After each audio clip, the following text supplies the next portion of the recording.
I'm very excited. But before I wax on poetic, I'm gonna let you I was going to say, contextualize. I'm gonna let you go yeah. first. I want to be fair. Go ahead. So this is the team that really they're not going to meet the expectations that are set on them. George is going to be too worried about his feud with Max to be driving well on the grid. Kimi is going to be terrible this year. He's not going to live up to any of the expectations that he has. That's No, I'm wow. just kidding. Very, I'm very just kidding. bold. Yeah, no, I'm just kidding. Mercedes is going to be really good this year. George is once again going to be taking the role of driver one. Um, Well, no, and not once again. This is his first time. and I understand that you're saying that, and I was waiting for you to cut me off. Lewis was not driver one last year. It was George. It was obvious that Mercedes kind of took that turn. I'm not saying that they gave him a different car. I'm not part of the Lewis Hamilton, George Russell, Mercedes conspiracy theorist on Reddit or anything, but it was obvious that they did start angling George as the driver one, and for a good reason. He is the one that's staying, and that is the driver of focus.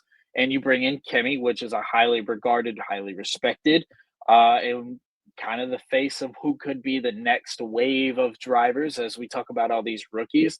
He's the guy that everyone's talking about, and for a good reason. And I think Mercedes has a potential to put together a really good year.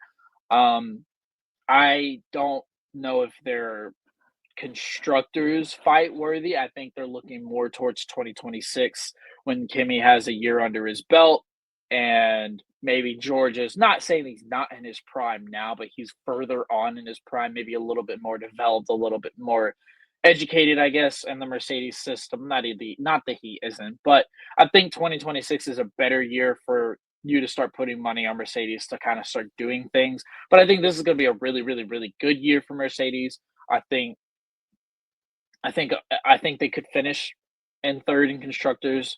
I could see both George. I could see George finishing top 10 in driver standings, points wise, and I'm interested to see what Kimi can do. And because Tristan, as he said, has waxed poetic about Kimi Antonelli since probably this time last year.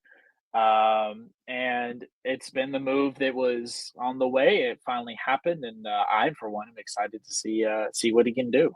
Yeah. Now it's finally my turn. The resident Mercedes fan. Look, I think this is a team that's going to win a few races. I don't think they're going to be earth shattering. I think third to fourth place is about pretty comfortable as we walk into this upcoming season. As far as George Russell's concerned, this is officially the first year he's the real, like, full-on team leader. I mean, you can speculate about last year, about which direction they really were trying to go. Obviously, you're going to plan more towards the future than you are towards the present. But overall, this is his first year without Lewis Hamilton. This is his team this year for sure as Kimi Antonelli comes along.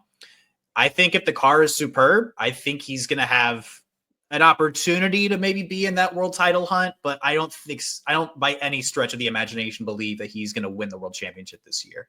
Mercedes have obviously struggled a lot within this regulation. They've gone anywhere from second place down to fourth place, but haven't obviously won any constructors titles nor drivers titles within this newest regulation. A few wins here and there. Last year, they made quite a lot of progress, but at the end of the day, we really have to see what the car looks like in Australia after that first qualifying session to really get an understanding of where this car is, maybe even over the first few races.